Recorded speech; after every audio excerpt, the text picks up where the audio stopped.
6 जानेवारी हा दिवस महाराष्ट्रात मराठी पत्रकार दिन म्हणून साजरा केला जातो, कारण आचार्य बाळशास्त्री जांभेकर यांनी सन 1832 साली दर्पण हे पहिले मराठी वृत्तपत्र सुरू करून मराठी पत्रकारितेचा पाया घातला. म्हणून सर्वत्र 6 जानेवारी मराठी पत्रकार दिन साजरा होतो. याच अनुषंगाने अमरावती जिल्हा मराठी पत्रकार संघाच्या संलग्नित नांदगाव खंडेश्वर तालुका मराठी पत्रकार संघाच्या वतीने तसेच जिल्हा अध्यक्ष अनिलजी अग्रवाल यांच्या आदेशान्वये नांदगाव खंडेश्वर येथे स्थानिक विश्रामगृह येथे पत्रकार दिनाचे आयोजन करण्यात आले. यावेळी आचार्य बाळशास्त्री जांभेकर व शिक्षण महर्षी डॉक्टर पंजाबराव भाऊसाहेब देशमुख यांच्या प्रतिमेचे पूजन, हारार्पण व दीप प्रज्वलन करून कार्यक्रमाला सुरुवात करण्यात आली.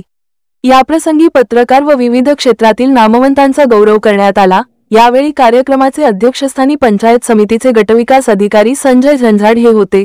प्रमुख उपस्थिती म्हणून ठाणेदार सुनील सोळंके, नायब तहसीलदार संजय भास्करवार, नांदगाव खंडेश्वर हायस्कूल व कनिष्ठ महाविद्यालयाचे प्राचार्य प्रदीप ठाकरे, मराठी पत्रकार संघाचे तालुकाध्यक्ष नंदकिशोर इंगळे, मराठी पत्रकार संघाचे जिल्हा संपर्क प्रमुख सुनील तायडे, तसेच पूजा बनसोड, सानिका चांदूरकर, अजिंक्य ढोके, हाजी मोहम्मद जरीन शेख, दयालसिंग जाट या विविध क्षेत्रातील गुणवंतांचा गौरव करण्यात आला. यावेळी पत्रकार नंदकिशोर इंगळे, सुनील तायडे, अरुण भाई शिंदे, जितेंद्र आखरे, गणेश शिंगणजुडे, मिलिंद कडू, भोजराज भगवे, ओम मोरे, अजय शर्डक, संकेत तायडे, किशोर भेंडे, रितेश कोटेकर, श्रीकृष्ण शिरबद्दूरकर, संगदीप घुगरे यांच्यासह मोठ्या संख्येने नागरिक उपस्थित होते.